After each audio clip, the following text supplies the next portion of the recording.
out without conscious thought. But like a dog salivating at a bell, maybe you start to get antsy around the time of day you normally work out. There are many ways to use implementation intentions in your life and work. My favorite approach is one I learned from Stanford professor B.J. Fogg, and it is a strategy one referred to as habit stacking. Habit stacking, a simple plan to overhaul your habits. The French philosopher Denis Diderot lived nearly his entire life in poverty, but that all changed one day in 1765. Diderot's daughter was about to be married and he could not afford to pay for the wedding. Despite his lack of wealth, Diderot was well known for his role as the co-founder and writer of Encyclopédie, one of the most comprehensive encyclopedias of the time. When Catherine the Great, the Empress of Russia, heard of Diderot's financial troubles, her heart went out to him. She was a book lover and greatly enjoyed his encyclopedia. She offered to buy Diderot's personal library for £1,000 more than $150,000 today. Suddenly, Diderot had money to spare. With his new wealth, he not only paid for the wedding but also acquired a scarlet robe for himself. Diderot's scarlet robe was beautiful. So beautiful, in fact, that he immediately noticed how out of place it seemed when surrounded by his more common possessions. He wrote that there was no more coordination. No more unity, no more beauty between his elegant robe and the rest of his stuff. Diderot soon felt the urge to upgrade his possessions. He replaced his rug with one from Damascus. He decorated his home with expensive sculptures. He bought a mirror to place above the mantel, and a better kitchen table. He tossed aside his old straw chair for a leather one. Like falling dominoes, one purchase led to the next. Diderot's behavior is not uncommon. In fact, the tendency for one purchase to lead to another one has a name: the Diderot effect. The Diderot effect states that obtaining a new possession often creates a spiral of consumption that leads to additional purchases. You can spot this pattern everywhere. You buy a dress and have to get new shoes and earrings to match. You buy a couch and suddenly question the layout of your entire living room. You buy a toy for your child and soon find yourself purchasing all of the accessories that go with it. It's a chain reaction of purchases. Many human behaviors follow this cycle. You often decide what to do next based on what you have just finished doing. Going to the bathroom leads to washing and drying your hands, which reminds you that you need to put the dirty towels in the laundry, so you add laundry detergent to the shopping list, and so on. No behavior happens in isolation. Each action becomes a cue that triggers the next behavior. Why is this important? When it comes to building new habits, you can use the connectedness of behavior to your advantage. One of the best ways to build a new habit is to identify a current habit you already do each day and then stack your new behavior on top. This is called habit stacking. Habit stacking is a special form of an implementation intention. Rather than pairing your new habit with a particular time and location, you pair it with a current habit. This method, which was created by B.J. Fogg as part of his Tiny Habits program, can be used to design an obvious cue for nearly any habit. The habit stacking formula is, after current habit, I will new habit. For example, meditation. After I pour my cup of coffee each morning, I will meditate for 1 minute. Exercise. After I take off my work shoes, I will immediately change into my workout clothes. Gratitude. After I sit down to dinner, I will say one thing I'm grateful for that happened today. Marriage. After I get into bed at night, I will give my partner a kiss. Safety. After I put on my running shoes, I will text a friend or family member where I am running and how long it will take. The key is to tie your desired behavior into something you already do each day. Once you have mastered this basic structure, you can begin to create larger stacks by chaining small habits together. This allows you to take advantage of the natural momentum that comes from one behavior leading into the next, a positive version of the Diderot effect. Habit stacking. Figure 7. Habit stacking increases the likelihood that you'll stick with a habit by stacking your new behavior on top of an old one. This process can be repeated to chain numerous habits together, each one acting as the cue for the next. Your morning routine habit stack might look like this. 1. After I pour my morning cup of coffee, I will meditate for 60 seconds. 2. After I meditate for 60 seconds, I will write my to-do list for the day. 3. After I write my to-do list for the day, I will immediately begin my first task. Or, consider this habit stack in the evening. 1. After I finish eating dinner, I will put my plate directly into the dishwasher. 2. After I put my dishes away, I will immediately wipe down the counter. 3. After I wipe down the counter, I will set out my coffee mug for tomorrow morning. You can also insert new behaviors into the middle of your current routines. For example, you may already have a morning routine that looks like this: wake up, make my bed, take a shower. Let's say you want to develop the habit of reading more each night. You can expand your habit stack and try something like, wake up, make my bed, place a book on my pillow, take a shower. Now, when you climb into bed each night, a book will be sitting there waiting for you to enjoy. Overall, habit stacking allows you to create a set of simple rules that guide your future behavior. It's like you always have a game plan for which action should come next. Once you get comfortable with this approach, you can develop general habit stacks to guide you whenever the situation is appropriate. Exercise. When I see a set of stairs, I will take them instead of using the elevator. Social skills. When I walk into a party, I will introduce myself to someone I don't know yet. Finances. When I want to buy something over $100, I will wait 24 hours before purchasing. Healthy eating. When I serve myself a meal, I will always put veggies on my plate first. Minimalism. When I buy a new item, I will give something away. One in, one out. Mood. When the phone rings, I will take one deep breath and smile before answering. Forgetfulness. When I leave a public place, I will check the table and chairs to make sure I don't leave anything behind. No matter how you use this strategy, the secret to creating a successful habit stack is selecting the right cue to kick things off. Unlike an implementation intention, which specifically states the time and location for a given behavior, habit stacking implicitly has the time and location built into it. When and where you choose to insert a habit into your daily routine can make a big difference. If you're trying to add meditation into your morning routine but mornings are chaotic and your kids keep running into the room, then that may be the wrong place and time. Consider when you are most likely to be successful. Don't ask yourself to do a habit when you are likely to be occupied with something else. Your cue should also have the same frequency as your desired habit. If you want to do a habit every day, but you stack it on top of a habit that only happens on Mondays, that's not a good choice. One way to find the right trigger for your habit stack is by brainstorming a list of your current habits. You can use your habits scorecard from the last chapter as a starting point. Alternatively, you can create a list with 2 columns. In the first column, write down the habits you do each day without fail.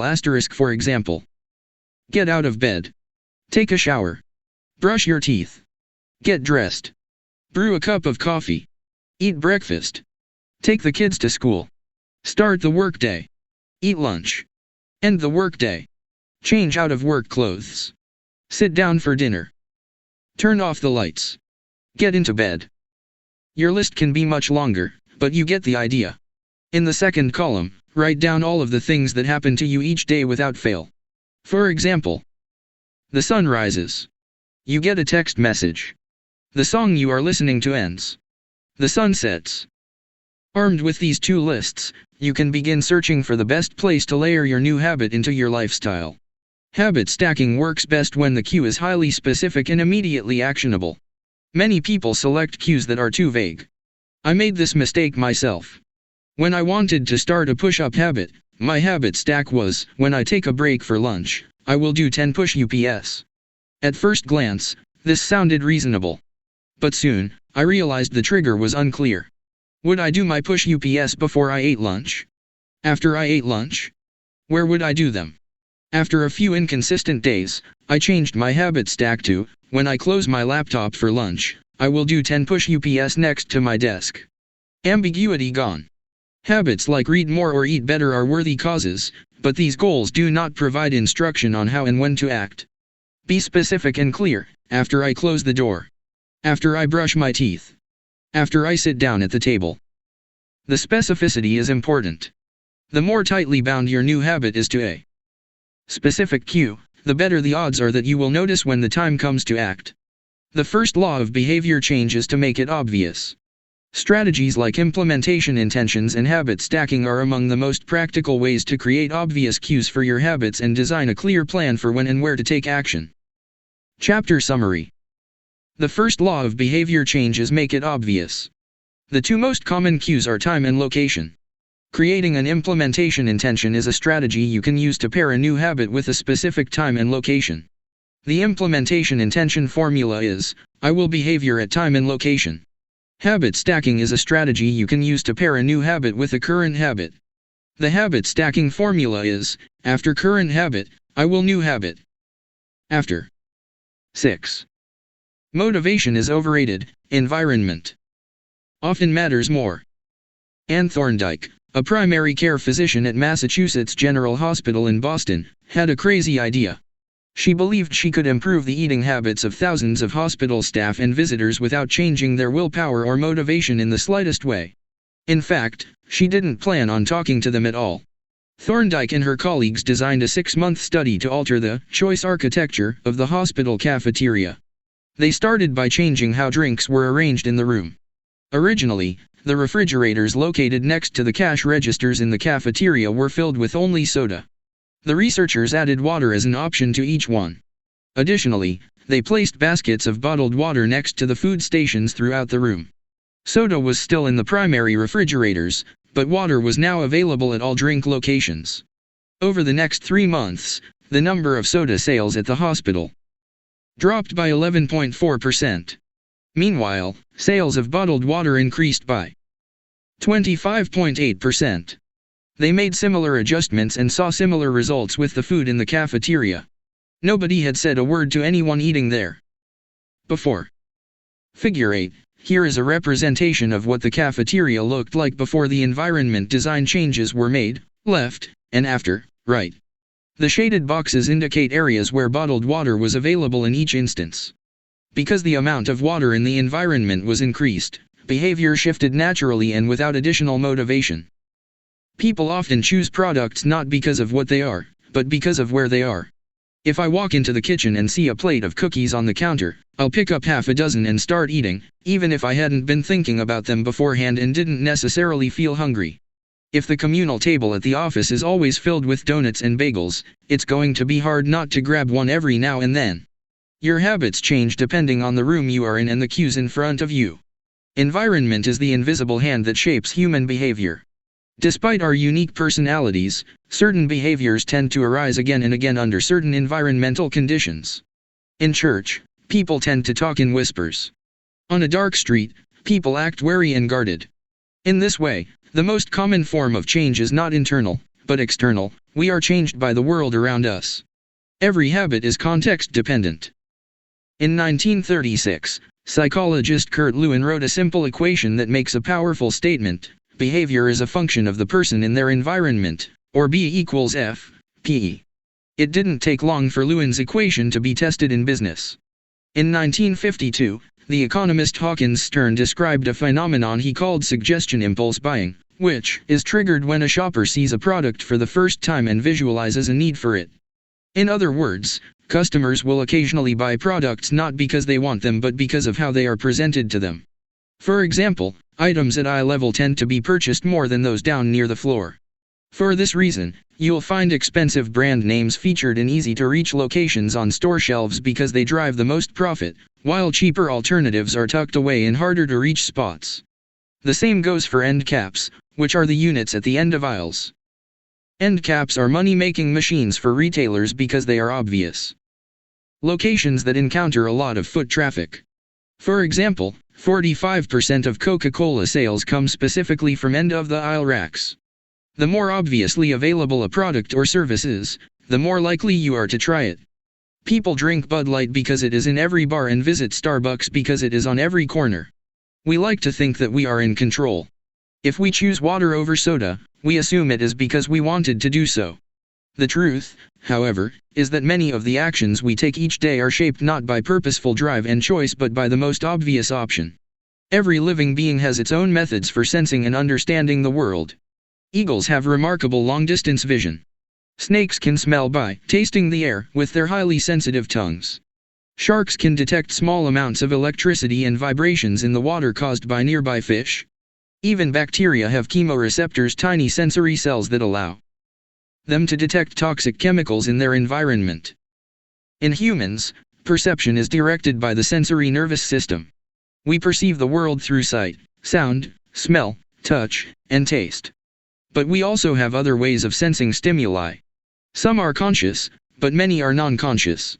For instance, you can notice when the temperature drops before a storm, or when the pain in your gut rises during a stomachache, or when you fall off balance while walking on rocky ground. Receptors in your body pick up on a wide range of internal stimuli, such as the amount of salt in your blood or the need to drink when thirsty. The most powerful of all human sensory abilities, however, is vision. The human body has about 11 million sensory receptors. Approximately 10 million of those are dedicated to sight. Some experts estimate that half of the brain's resources are used on vision. Given that we are more dependent on vision than on any other sense, it should come as no surprise that visual cues are the greatest catalyst of our behavior. For this reason, a small change in what you see can lead to a big shift in what you do. As a result, you can imagine how important it is to live and work in environments that are filled with productive cues and devoid of unproductive ones. Thankfully, there is good news in this respect. You don't have to be the victim of your environment. You can also be the architect of it. How to design your environment for success. During the energy crisis and oil embargo of the 1970s, Dutch researchers began to pay close attention to the country's energy usage. In one suburb near Amsterdam, they found that some homeowners used 30% less energy than their neighbors despite the homes being of similar size and getting electricity for the same price. It turned out the houses in this neighborhood were nearly identical except for one feature, the location of the electrical meter. Some had one in the basement. Others had the electrical meter upstairs in the main hallway. As you may guess, the homes with the meters located in the main hallway used less electricity. When their energy use was obvious and easy to track, people changed their behavior. Every habit is initiated by a cue, and we are more likely to notice cues that stand out. Unfortunately, the environments where we live and work often make it easy not to do certain actions because there is no obvious cue to trigger the behavior. It's easy not to practice the guitar when it's tucked away in the closet. It's easy not to read a book when the bookshelf is in the corner of the guest room. It's easy not to take your vitamins when they are out of sight in the pantry. When the cues that spark a habit are subtle or hidden, they are easy to ignore. By comparison, creating obvious visual cues can draw your attention toward a desired habit. In the early 1990s, the cleaning staff at Schiphol Airport in Amsterdam installed a small sticker that looked like a fly near the center of each urinal. Apparently, when men stepped up to the urinals, they aimed for what they thought was a bug. The stickers improved their aim and significantly reduced spillage around the urinals. Further analysis determined that the stickers cut bathroom cleaning costs by 8% per year. I've experienced the power of obvious cues in my own life. I used to buy apples from the store, put them in the crisper in the bottom of the refrigerator, and forget all about them. By the time I remembered, the apples would have gone bad. I never saw them, so I never ate them. Eventually, I took my own advice and redesigned my environment. I bought a large display bowl and placed it in the middle of the kitchen counter. The next time I bought apples, that was where they went, out in the open where I could see them. Almost like magic, I began eating a few apples each day simply because they were obvious rather than out of sight. Here are a few ways you can redesign your environment and make the cues for your preferred habits more obvious. If you want to remember to take your medication each night, put your pill bottle directly next to the faucet on the bathroom counter. If you want to practice guitar more frequently, place your guitar stand in the middle of the living room. If you want to remember to send more thank you notes, keep a stack of stationery on your desk. If you want to drink more water, fill up a few water bottles each morning and place them in common locations around the house. If you want to make a habit a big part of your life, make the cue a big part of your environment. The most persistent behaviors usually have multiple cues. Consider how many different ways a smoker could be prompted to pull out a cigarette, driving in the car, seeing a friend smoke, feeling stressed at work, and so on. The same strategy can be employed for good habits. By sprinkling triggers throughout your surroundings, you increase the odds that you'll think about your habit throughout the day. Make sure the best choice is the most obvious one. Making a better decision is easy and natural when the cues for good habits are right in front of you. Environment design is powerful not only because it influences how we engage with the world but also because we rarely do it. Most people live in a world others have created for them. But you can alter the spaces where you live and work to increase your exposure to positive cues and reduce your exposure to negative ones.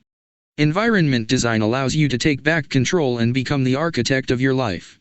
Be the designer of your world and not merely the consumer of it. The context is the cue. The cues that trigger a habit can start out very specific, but over time your habits become associated not with a single trigger but with the entire context surrounding the behavior. For example, many people drink more in social situations than they would ever drink alone. The trigger is rarely a single cue, but rather the whole situation: watching your friends order drinks, hearing the music at the bar, seeing the beers on tap. We mentally assign our habits to the locations in which they occur: the home, the office, the gym. Each location develops a connection to certain habits and routines. You establish a particular relationship with the objects on your desk, the items on your kitchen counter, the things in your bedroom. Our behavior is not defined by the objects in the environment but by our relationship to them. In fact, this is a useful way to think about the influence of the environment on your behavior. Stop thinking about your environment as filled with objects. Start thinking about it as filled with relationships. Think in terms of how you interact with the spaces around you. For one person, her couch is the place where she reads for an hour each night. For someone else, the couch is where he watches television and eats a bowl of ice cream after work. Different people can have different memories and thus different habits associated with the same place. The good news? You can train yourself to link a particular habit with a particular context. In one study, scientists instructed insomniacs to get into bed only when they were tired. If they couldn't fall asleep, they were told to sit in a different room until they became sleepy. Over time, subjects began to associate the context of their bed with the action of sleeping, and it became easier to quickly fall asleep when they climbed in bed. Their brains learned that sleeping, not browsing on their phones, not watching television, not staring at the clock, was the only action that happened in that room. The power of context also reveals an important strategy: habits can be easier to change in a new environment. It helps to escape the subtle triggers and cues that nudge you toward your current habits. Go to a new place, a different coffee shop, a bench in the park, a corner of your room you seldom use, and create a new routine there. It is easier to associate a new habit with a new context than to build a new habit in the face of competing cues. It can be difficult to go to bed early if you watch television in your bedroom each night. It can be hard to study in the living room without getting distracted if that's where you always play video games. But when you step outside your normal environment, you leave your behavioral biases behind. You aren't battling old environmental cues, which allows new habits to form without interruption. Want to think more creatively? Move to a bigger room, a rooftop patio, or a building with expansive architecture. Take a break from the space where you do your daily work, which is also linked to your current thought patterns. Trying to eat healthier? It is likely that you shop on autopilot at your regular supermarket. Try a new grocery store. You may find it easier to avoid unhealthy food when your brain doesn't automatically know where it is located in the store. When you can't manage to get to an entirely new environment, redefine or rearrange your current one. Create a separate space for work, study, exercise, entertainment, and cooking. The mantra I find useful is, one space, one use. When I started my career as an entrepreneur, I would often work from my couch or at the kitchen table.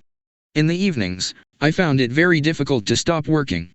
There was no clear division between the end of work time and the beginning of personal time. Was the kitchen table my office or the space where I ate meals? Was the couch where I relaxed or where I sent emails? Everything happened in the same place. A few years later, I could finally afford to move to a home with a separate room for my office. Suddenly, work was something that happened in here and personal life was something that happened out there. It was easier for me to turn off the professional side of my brain when there was a clear dividing line between work life and home life. Each room had one primary use. The kitchen was for cooking. The office was for working. Whenever possible, avoid mixing the context of one habit with another. When you start mixing contexts, you'll start mixing habits and the easier ones will usually win out. This is one reason why the versatility of modern technology is both a strength and a weakness. You can use your phone for all sorts of tasks, which makes it a powerful device. But when you can use your phone to do nearly anything, it becomes hard to associate it with one task. You want to be productive, but you are also conditioned to browse social media, check email, and play video games whenever you open your phone. It's a mishmash of cues. You may be thinking, you don't understand. I live in New York City. My apartment is the size of a smartphone. I need each room to play multiple roles. Fair enough. If your space is limited, divide your room into activity zones, a chair for reading, a desk for writing, a table for eating. You can do the same with your digital spaces. I know a writer who uses his computer